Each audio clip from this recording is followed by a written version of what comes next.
Mes chers compatriotes, chères Congolaises et Congolais, ma chère nation, ba papa, ba maman, bilingue, nous sommes en guerre.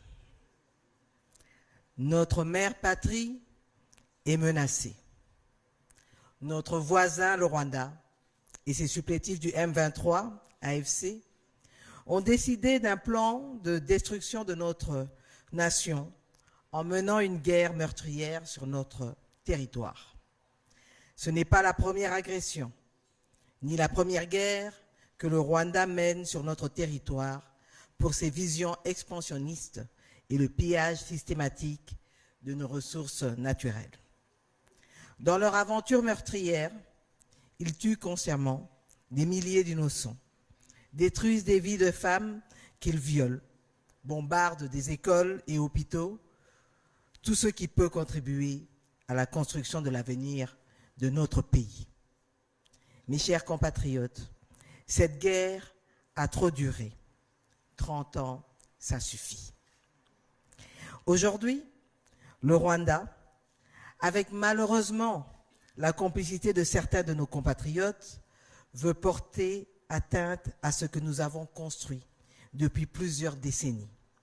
Un avenir commun, une cohabitation pacifique, un relèvement économique dans le nord et le sud Kivu et à travers toute la République démocratique du Congo.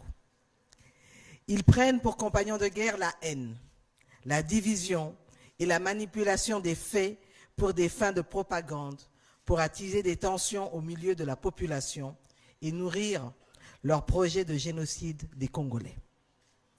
Mais le peuple congolais est uni.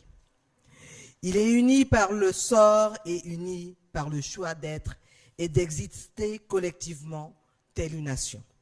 Oui, nous avons compris le jeu de l'ennemi et nous ne nous laisserons pas aller à cette destruction planifiée de ce qui nous est cher.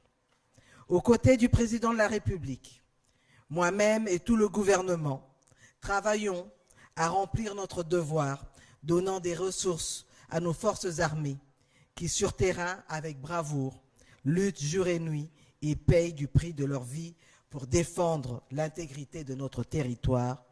Et pour cela, nous les saluons. Nous saluons aussi les Wazalendo. Mes chers compatriotes, au-delà du front militaire, cette guerre est menée sur plusieurs autres fronts. On l'a dit, le front diplomatique, judiciaire, économique, médiatique et spirituel. Mais le plus important est porté par vous, le peuple congolais, le Front populaire.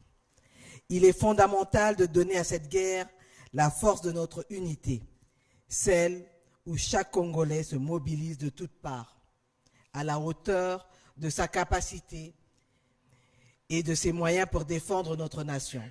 Notre destinée en dépend.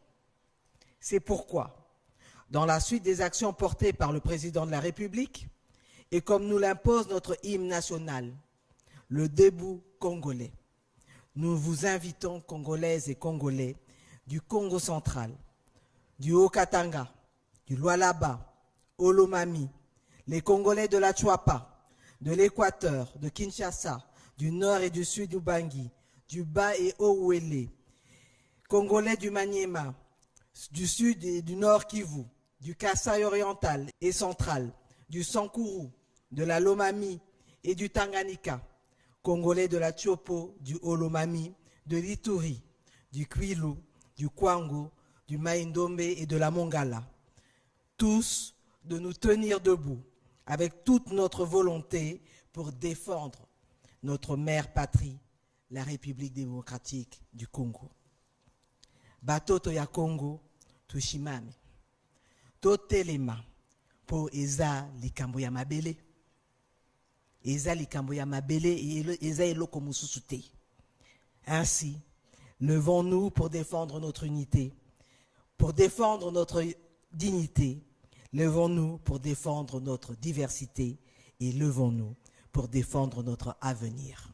Encore une fois, nalobi yango, eza likambo ya mabele ya eloko mususu te, Congolais totelema. Je vous remercie. Merci, Madame la Première ministre.